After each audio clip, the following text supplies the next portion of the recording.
God is good, and with each day that passes brings us a day closer to the launch of Pantheon Rise of the Fallen.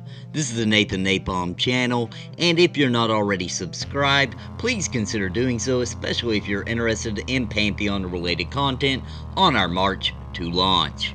Today, guys, I want to discuss something that my viewers have brought up several times, and that is that they have friends or they have family or whatever the case may be that are not interested in Pantheon Rise of the Fallen. And it's kind of confusing to a Pantheon fan or someone who's been following the game. Why wouldn't you be interested in a game like Pantheon Rise of the Fallen? So what I've done is I've found someone that does watch my channel who isn't necessarily super hyped about Pantheon Rise of the Fallen, but they do play MMORPGs and have quite a history playing them, as well as leading raid teams and guilds. So I was able to get him on the show so that I could basically talk to him, do a little interview, try to get inside of his mind, and try to figure out what is the dividing line between a Pantheon fan and not. You know, because from our perspective, it's kind of confusing, right? Because I know when I play an MMO and it's instanced or what have you, or it rushes you to the end game, the first thing out of my mind is, why would the developers even make the game with this lush, beautiful world and then skip us through it as quickly as possible? Why wouldn't they want there to be more interaction with the player base and the world, and why wouldn't they want to slow it down? I mean, most of these games are on a subscription base or on some kind of payment plan to where it is in their best interest if people continue playing. And in my opinion, the best way to do that is to make a very hard, challenging game, slow things down, make things more strategic, etc. So that's my viewpoint. That's the way I viewed MMOs and the way that I've been confused about things, and I think some of my viewers may be on the same wavelength. So let's get into this interview and listen at what we were able to uncover. Alright, so first up, tell us who you are. Oh, I'm Vallari. And Vallari is playing Final Fantasy XIV, and you're a raid leader. And tell me a little bit about your raid team. Well, we have been together for a long time now. Actually, the core group that I raid with has been raiding together since Realm Reborn launched as 2.0, so about 5 years. We have changed out some members, but basically the core 5 members have been together for a long time. I consider us a casual group by the game standards. You know, we raid, we try to clear content, you know, push our DPS, that kind of stuff, but we are definitely not hardcore players by any means. Okay, and my viewers are going to find this hard to believe, but so I'd like you to confirm it right here so they know I'm not a liar when I say it. My wife, Winter, is in your raid group, correct? Yes, that is correct. She is our white mage and scholar, all-around healer. Heard that. Alright, because my guys know her from trying to play games she's not familiar with. But, you know... I have seen your EverQuest videos. So that's how they know her. So I just want to go and confirm that with you. So tell me what kind of content you guys are currently doing. We are currently working on the Omega Sigmascape, which is the Savage raid dungeon that released about, I think, 4 months ago. We're still trying to clear OS 11. Okay, and just to put it into perspective for viewers that maybe don't play that particular game, what would be the... Where are you as far as getting up to the most... you know, the most challenging content in the game right now? What's the range there from where you guys are now? Well, there are 12 different fights to clear in each raid tier, and this raid tier consisted of fights number 9, 10, 11, and 12. So if you imagine that 12 is the hardest content the game currently offers, we are on fight number 11. Nice. Not bad to be quote-unquote casual, huh? Yeah. Now, your raid group, you guys get together a few times a week, is that right? Yeah. We raid 3 days a week. We raid Tuesdays, Wednesdays, and Thursdays for about 2 hours a day. Yeah. And we're unique, actually, that we are a midday raid group. You know, most statics and groups raid at what could be called, peak hours, so anywhere between like 8 p.m. to around midnight. But we raid in the midday around noon Eastern time. So. Now, you said it's a raid team would normally, if you guys were fully staffed, let's say, it would be 8 people in this game, correct? Yes. In Final Fantasy XIV, a full raid group is 8 people. Beautiful. Okay. So, just want to kind of get some things clear up front about, what you guys are doing. So you guys are one step away from the hardest content in the game. So that's pretty impressive. Now, let's talk a little bit about your experience with MMOs, because I'm sure Final Fantasy XIV probably isn't your first MMO experience. So let's hear a little bit about your history with MMOs. I have been playing MMOs for quite some time.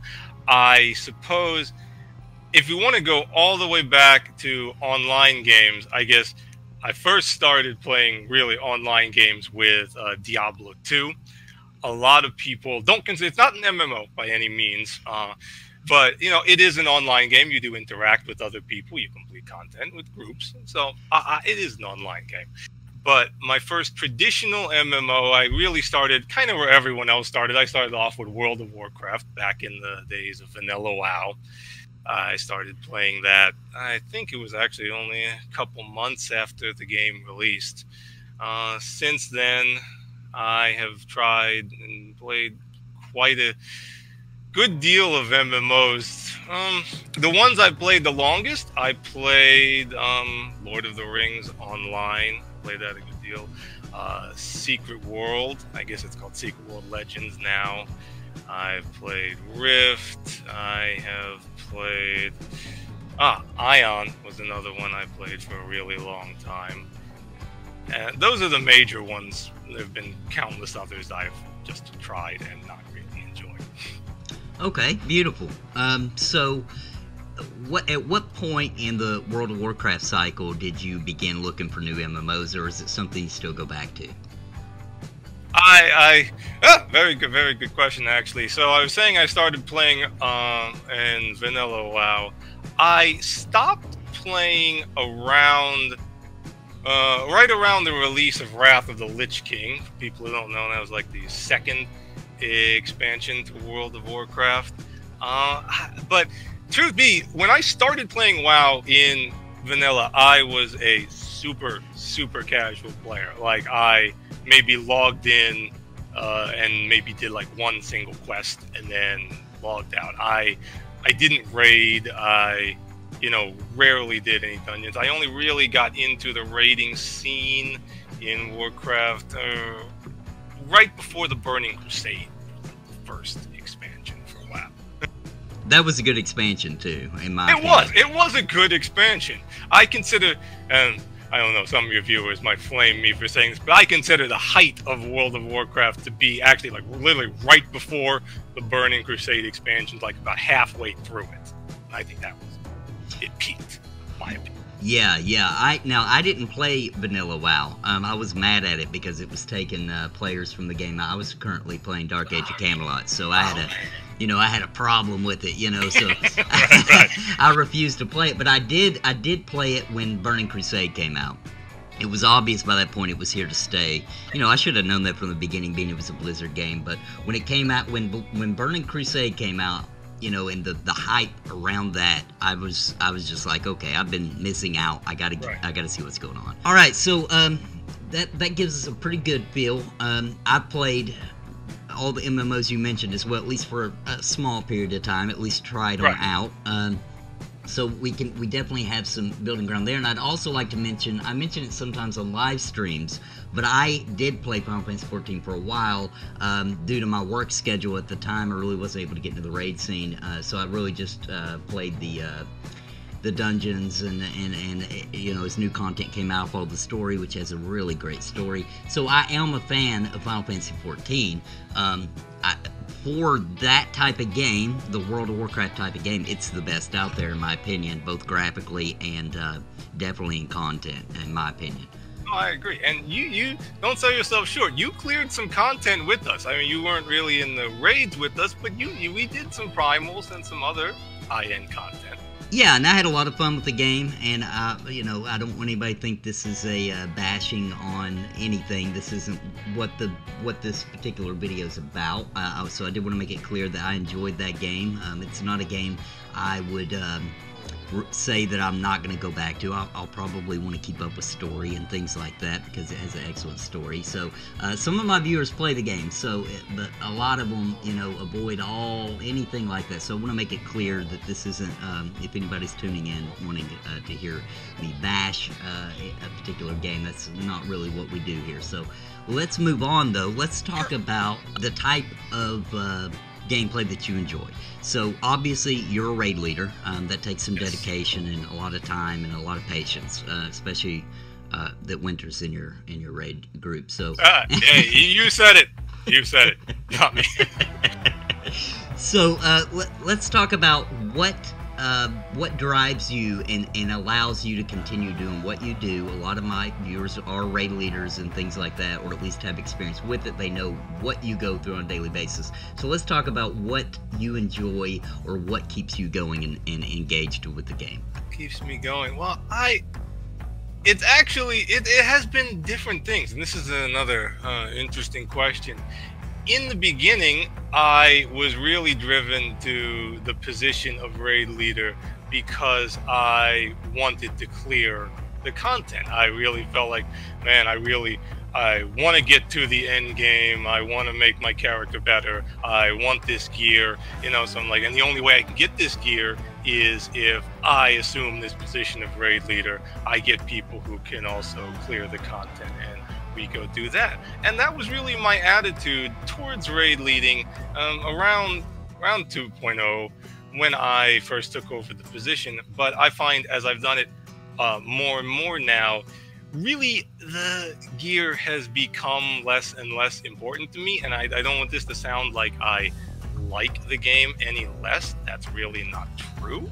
But now it's not so much about getting the gear or even about actually clearing the content for me.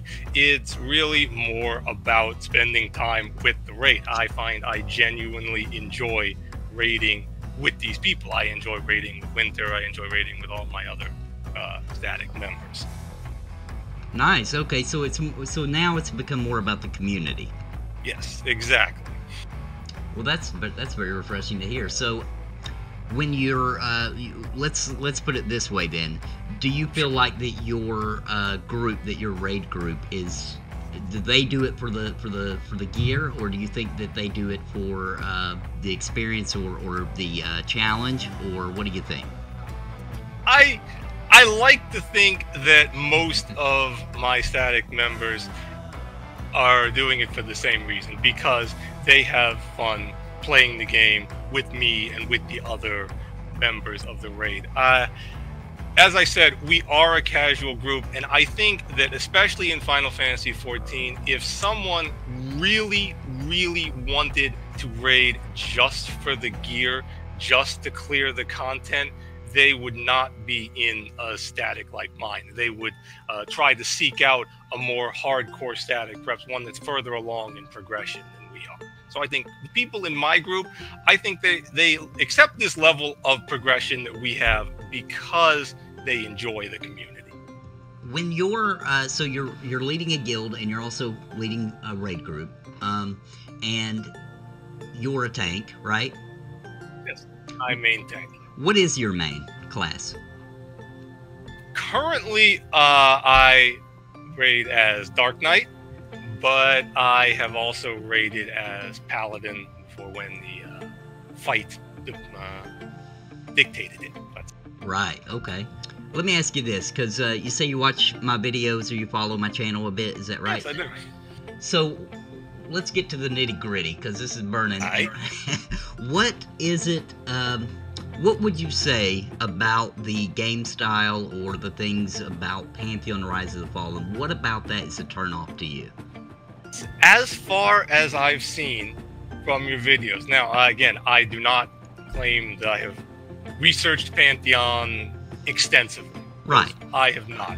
Generally, and I'll say this as another disclaimer, generally with games that are in early stages of development, the pre-alpha, what have you, I look at a couple videos and then I say, oh, okay, and then I kind of gauge my level of interest and go from there, but reserve my ultimate judgment, of course, until the final product is closer to release.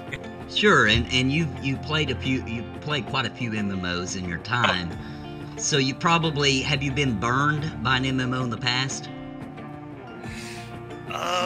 There are a couple MMOs that I have really liked a certain aspect of, but then they were just destroyed for me by another aspect in the same game.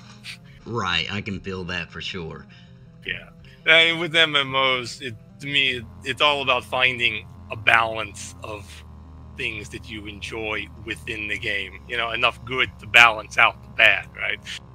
Exactly. So, with do you feel like, because I hear this a lot, and I don't know if this is a situation for you or not, but do you feel like it's safer to place bets in a company like Square Enix with the backing it has, with Yoshi P, who's done amazing things? Is that something that makes it more comfortable for you to trust in that game, or is it more just about the game's out and you're seeing what they do?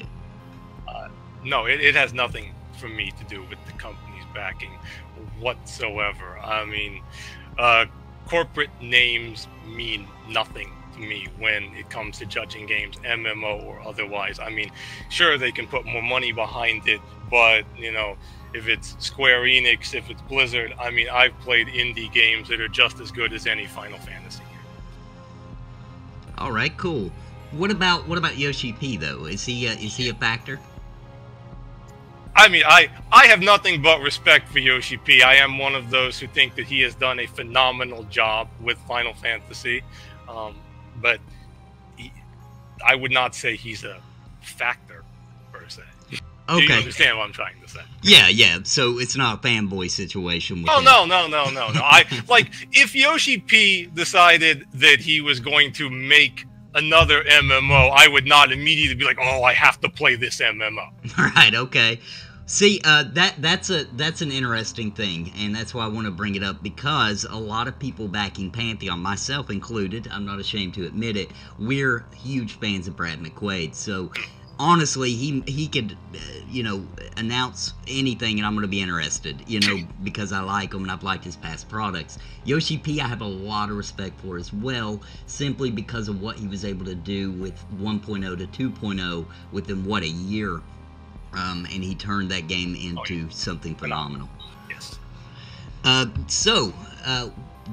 would, I would say that would probably be a big factor, or at least in my mind, would be a lot of Pantheon backers, or people who are going in heavy right now this early in its development, I think are definitely fanboys of Brad McQuaid.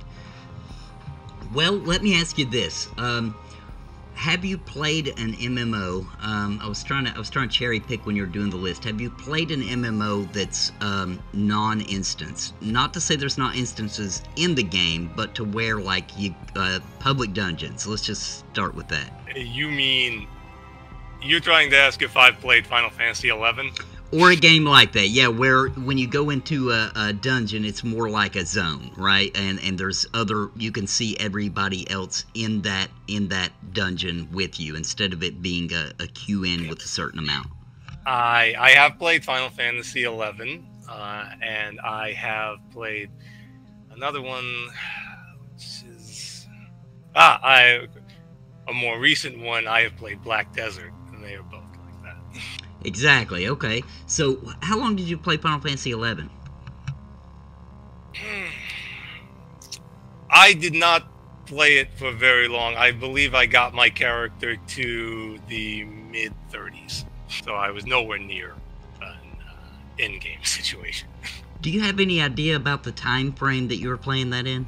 I believe it was around the time the expansion, what was it? Treasures of Uthagan? Yeah, Uthagan, yeah. Around the time that expansion came out that I started trying. Okay, beautiful. Okay, so at that time, if my memory serves me correctly, getting to level 30 took a lot of time, right? Yes, it was, yeah, it did. Yeah. So you got you didn't have to make it to max level. There's lots of us who didn't. I didn't back when it was that hard either, and I played it extensively, or at least in the time slot that was allowed to me.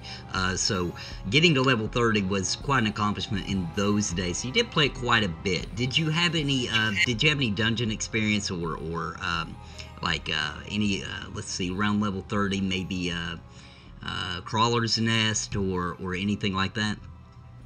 I did run a few dungeons. It was a long time ago. Okay. Unfortunately, I cannot remember any specific dungeon names.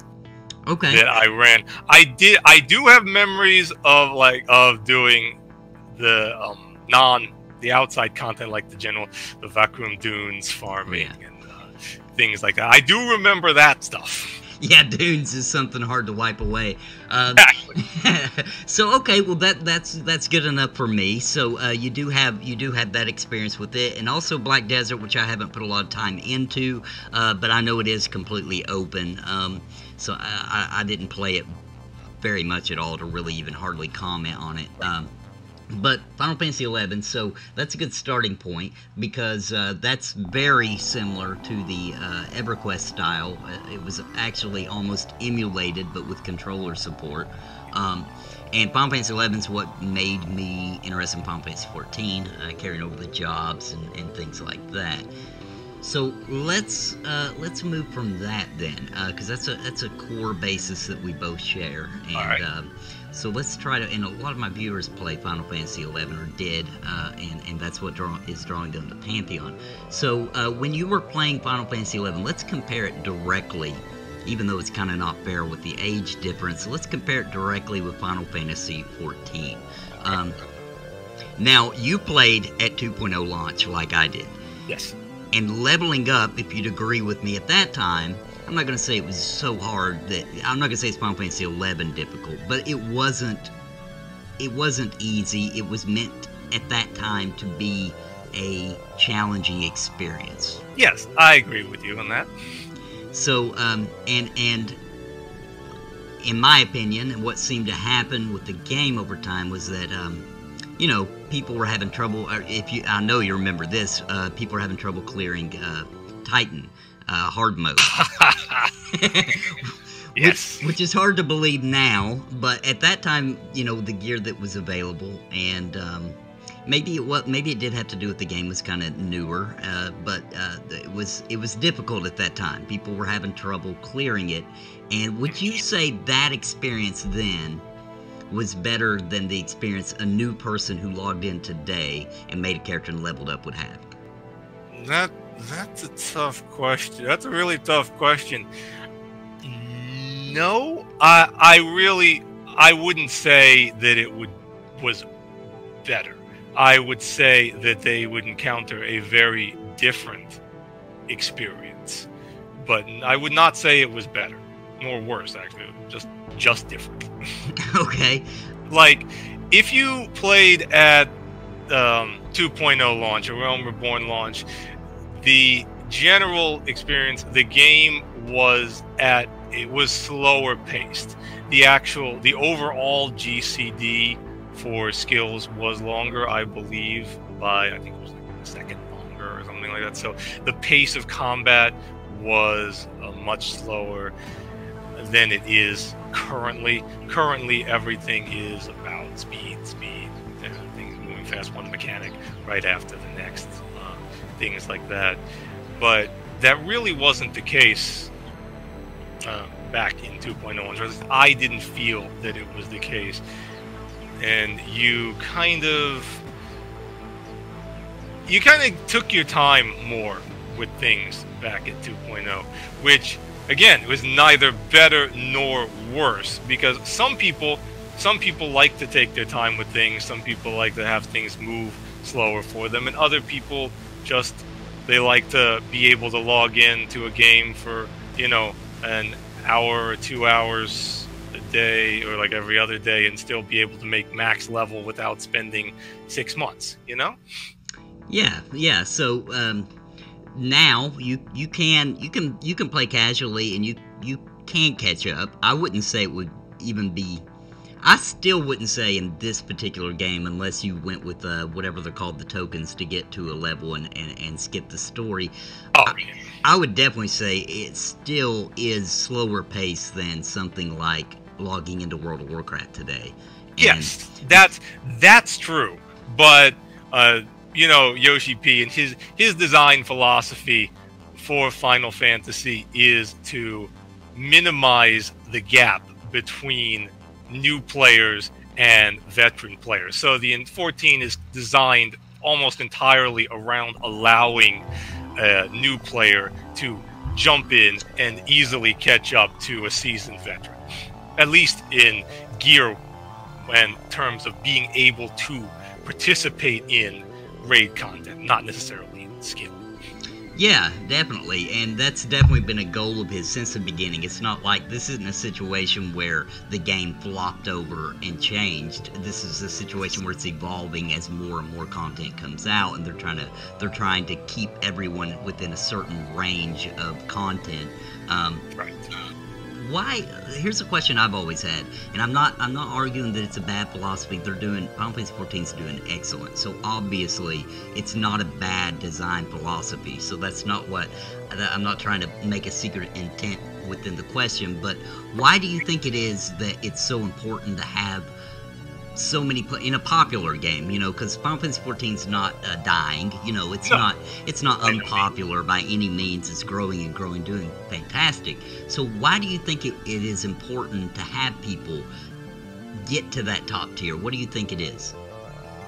I think it's the fact that today people aren't really playing the same game for as long. So the intent, the thing that Yoshi P is aiming for, my opinion, is to target a player who wants to start a new game, reach max level, do a raid, and then put down the game. So a player who only intends to commit to a game for a few months at a time, then maybe let his sub lapse and wait for the next expansion to come out if he likes the new content, and then resub, rather than gearing a game towards a player that's going to be playing constantly nonstop for years at a time. I think you just nailed the difference between players right there with that comment. So you have people who want a game that they can just play that one game and never, it'd be a slower pace so that they can play with these ridiculous amounts of hours and still be able to see some progression, but not to the point where they get to the end and they're like, well, that's it, waiting on the next patch or the next expansion.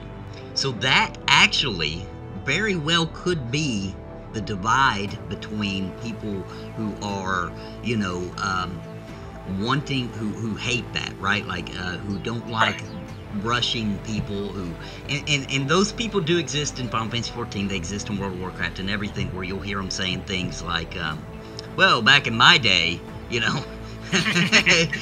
those kind of comments, and those are the kind of people who kind of think that way. So it's really just a difference in the, it's a difference in targeting players who are wanting to spend that ridiculous amount of time, and obviously you can do that in a game like 14, but keeping it to where Final Fantasy XIV is more about let's get more people on board, because the majority of people probably wouldn't. They would consider it a chore if they have to spend a year to get to a point where they feel like they're on the top tier. Yes, exactly. Final Fantasy XIV, in its current state, is not really about those kind of long-term goals that require extensive time investments. And again, that is not a bad thing necessarily. I don't mean it like it is, but I feel it's really true with the game. Beautiful, man. I think you, in that comment, just laid out a line that is very obvious as to why. Because the thing is, here's I didn't say it at least on the recording. The whole point I wanted to interview you was I wanted to see, because up until today, up until you made that comment, I always wondered why anybody would want to get to an upper tier, let's say, because getting to the top tier is going to take time, but getting to an upper tier as quick as possible, it just blew my mind. I could never understand why anybody would want that, or why, because in my mind I was always thinking, shouldn't the developer just want nobody to want to cancel their sub, right? Right. But if you're looking at a new kind of approach to things where they just accept it, like people are going to cancel, they're going to get to the end, they're going to get to a point where they feel like they can't progress any further, and they're going to come back when we got more content in that area that they're at. Yeah, exactly. A lot of my fans, what they're looking for, they want to talk their friends and family into trying out Pantheon, and a lot of them are having trouble. They're like hitting a wall, and I think that's the wall right there. And there's not a particular thing that you're aware of that Pantheon's doing, though, that you would say is something that just is totally out of your, what you would like to do.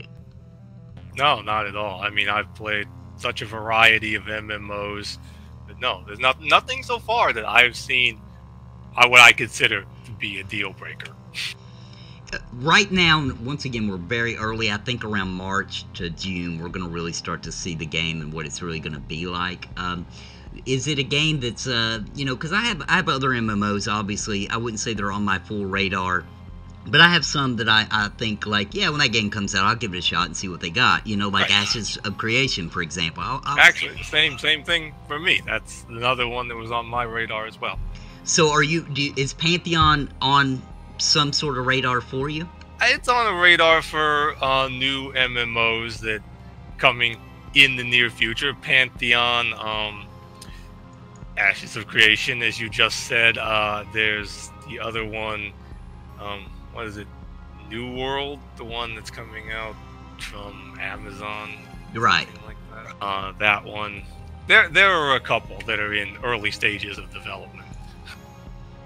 Cool. Okay. Well, let me ask you this. Were you already aware of Pantheon prior to me going crazy on YouTube about it? Yes. Yes, I was. Cool. Okay, so they're doing a good job of getting word out, being such a small team. So there were two really good points I got from that interview. Talking to someone who thinks about MMORPGs very differently than I do, okay? And I think that was very interesting because I mainly spend my time talking to people who feel exactly like I do, right? My friends generally play the MMORPG genre with me. They know exactly what I think because they were there. They feel the same way. So what we're looking at when you're talking to friends or family and you're trying to tell them about Pantheon Rise of the Fallen, we already knew this. I mean, it's not a new revelation, but the thinking of a developer as far as how they're going to develop their game, and are they going to go for a huge market, right, of more people who are not interested in investing all their time and energy into one game, but will play your game and sub for a while and then break away and come back when you get new content. So you can get more players doing that, okay? Now, we know that Pantheon Rise of the Fallen isn't trying to get 8 million subscribers. They know they're a niche market. They know that their target audience is smaller. And so it's okay for them to go with what they're doing because they're budgeted to do that. They can get away with that. They're not a huge developer, a huge publisher backing them up. So they can go for us, the niche player. Now, will we gather up some players such as Mr. Val? Will we gather some of them into Pantheon Rise of the Fallen? Very possibly, okay? It's not to say that those people won't enjoy the game. Something I like to point out, if you've made it this far in the video, then I'm assuming that you're interested in this, and you probably have someone or some buddies that you're trying to get them in on the Pantheon train. Let me just say this, and if you've been playing MMOs for a really long time, I think you'll have at least one example, or at least heard a story of an example like this. With a game like Pantheon Rise of the Fallen, being that it is slower paced, it is going to take more dedication to your time. And whether you have friends right now you're trying to talk to them about Pantheon, or when it completely consumes your life, then the conversation's definitely going to come up. Here's the deal. It looks kind of silly to someone who's not playing the game or has played this type of game, or experiencing it from yourself as opposed to them. So it is very different. So what the best way to handle that problem, in my opinion, is you have to let them play the game. Okay, because there's a big difference between watching the game, hearing about the game, and actually playing the game. EverQuest was another example where a lot of people didn't want to play it. They made fun of people who played it, right? All the old MMOs, really. It was just hard to understand watching your friend play this MMO, what they were getting out of it. It was very slow, there wasn't a lot of action, right? And it just felt boring. But once they played it, the addiction factor kicks in, and then they begin to see, like, this progression, this, you're getting more powerful, you're making friends, etc. And the beauty of the world, and the story, and the lore, etc. That has to sink its teeth in. So that's one of those things you just have to tell your friend, hey, look, man, why don't you play it? Play it for a couple of hours here, and make a character, or play on mine, whatever would work best. And that's going to bring more people into the game right there, just like it did in the old days. So guys, I think that's a wrap. I do think that the two main takeaways from this video, though, are number one, a lot of us supporting Pantheon heavy right now at this point in its development, we are big fans of Brad McQuaid and or the vision that Visionary Realms has for the game. Number two would be that we are the type of player that we want to invest most of our time in this one game and dedicate to it and master it, right? Like, learn everything we can about it and just dive in so deep. That's us. So that's the main divider points right there, in my opinion, between people who are interested in Pantheon Rise of the Fallen and people who are not. And I hope you enjoyed the video, guys. If you made it this far in the video, I mean, this is going to be very possibly my longest video of all time. So if you made it this far, then there's no excuse. You need to subscribe to my channel, because this is what we do here at the Nathan NAPALM, usually in shorter little bites, but we do discuss Pantheon Rise of the Fallen, old school MMORPGs. That's what we do. So please subscribe, hit the notification if you'd like to know and be the first to watch my new content as it's delivered. And thank you so much for joining me today. I hope you had a good time. I hope you learned something. And if not, I hope that you enjoyed it at least. Until next time, guys, God bless and happy gaming.